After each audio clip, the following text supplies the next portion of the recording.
मनीष सिसोदिया के जेल से छूटते ही दिल्ली की सियासत में भूचाल आ गया है।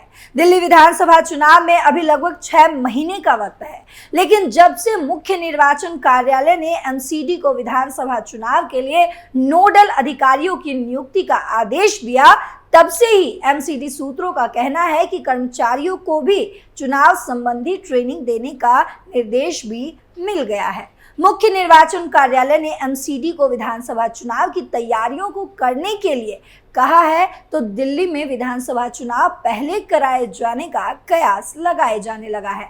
अब जब से ये कयास लगाए जा रहे हैं, तब से सियासत भी तेज हो गई है। तो कैसी चल रही है दिल्ली विधानसभा चुनाव की तैयारी और किस पार्टी के सामने कौन खड़ा है और कौन है सबसे ज्यादा मुश्किलों में, बताएंगे आपको इस स्पेशल स्टोरी में। नमस्कार, आप देख रहे हैं कैपिटल टीवी, मैं हूं आपके साथ पल्लवी सिंह।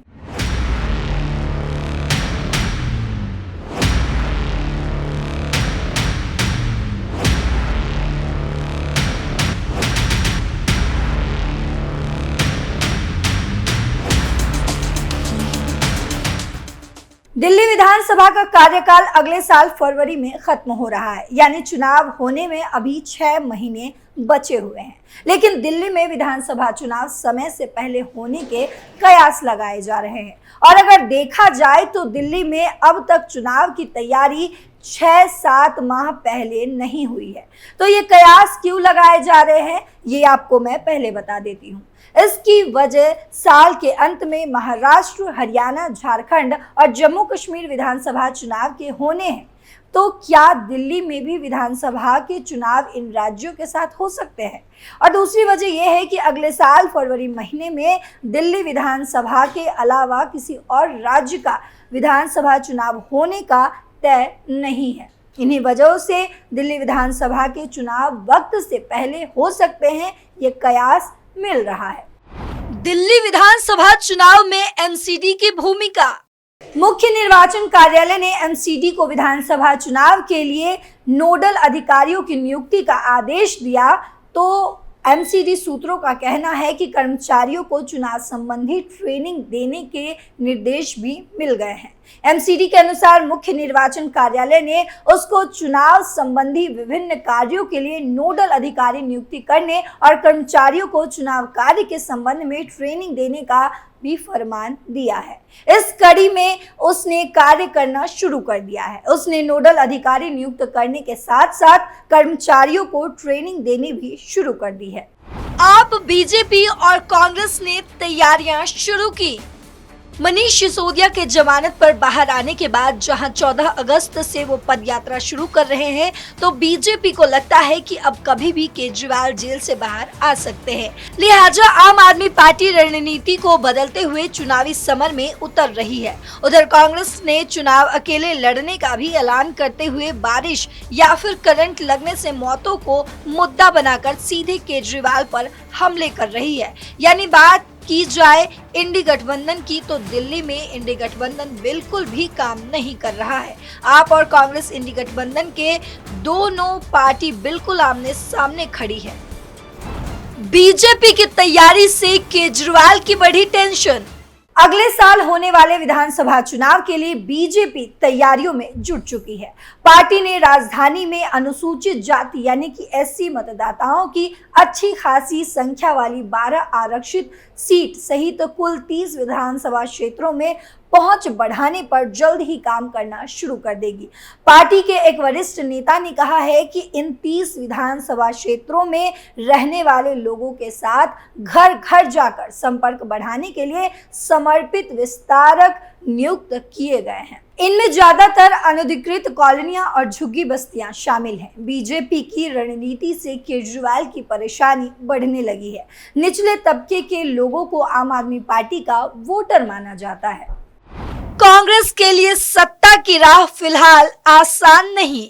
वहीं फरवरी 2025 में प्रस्तावित विधानसभा चुनाव के लिए प्रदेश कांग्रेस अध्यक्ष देवेंद्र यादव लोकसभा चुनाव के तुरंत बाद घोषणा कर चुके हैं कि पार्टी किसी से कोई समझौता नहीं करेगी, सभी 70 सीटों पर अपने दम पर चुनाव लड़ेगी। लेकिन पार्टी सूत्रों के मुताबिक कांग्रेस के लिए सत्ता की राह फिलहाल इतनी भी आसान नहीं है। 10 सीटों पर कांग्रेस के पास कोई उम्मीदवार नहीं। पार्टी सूत्र बताते हैं कि आज की तारीख में 10 सीटों पर कांग्रेस के पास कोई उम्मीदवार नहीं है।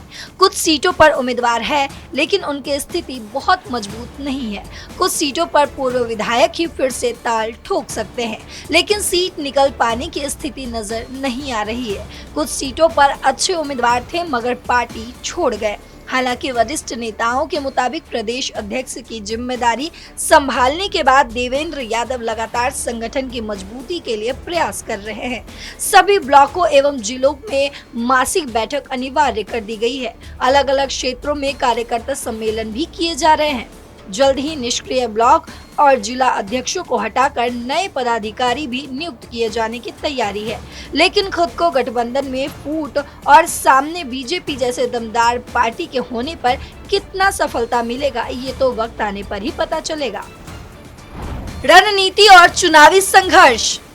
दिल्ली विधानसभा चुनावों में आप और कांग्रेस के बीच का संघर्ष अब सीधे चुनावी मुकाबले में तब्दील हो चुका है। कांग्रेस ने कई बार आपके साथ गठबंधन करने की कोशिश की, लेकिन अलग अलग मुद्दों और मतभेदों के कारण ये प्रयास सफल नहीं हो पाया।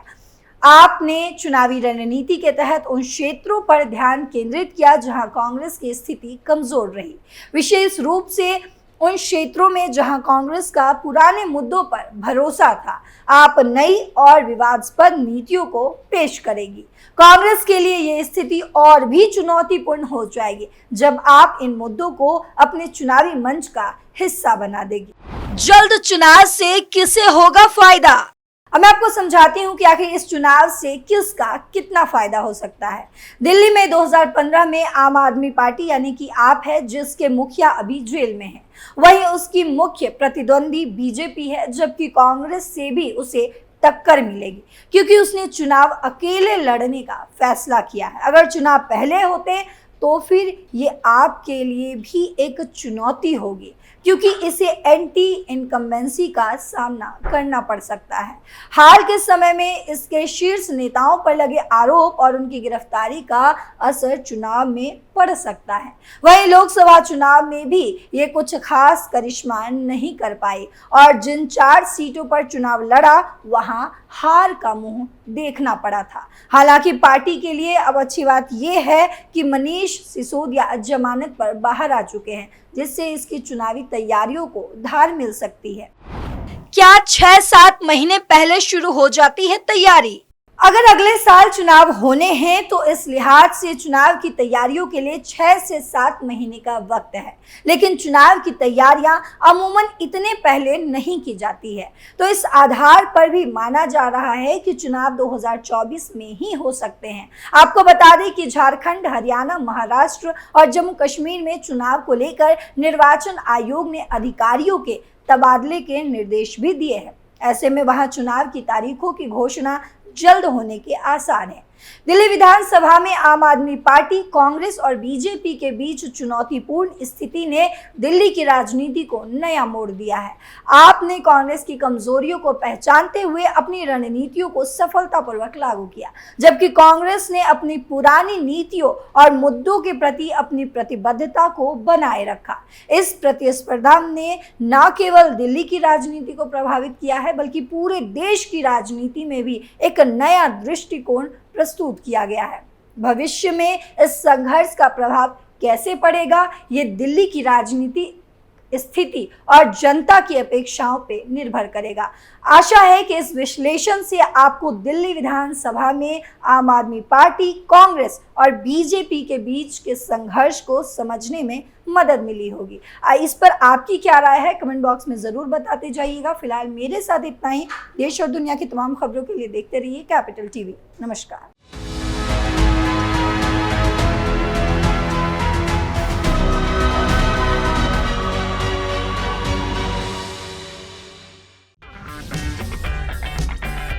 अगर आपको हमारा वीडियो पसंद आया हो तो इसे लाइक करें, हमारे चैनल को सब्सक्राइब करें और हाँ, बेल आइकन दबाना ना भूलें ताकि आप तक हमारे वीडियो की नोटिफिकेशन पहुंचती रहे। आप अपना सुझाव हमें कमेंट बॉक्स में दे सकते हैं। हमारे साथ जुड़ने के लिए शुक्रिया।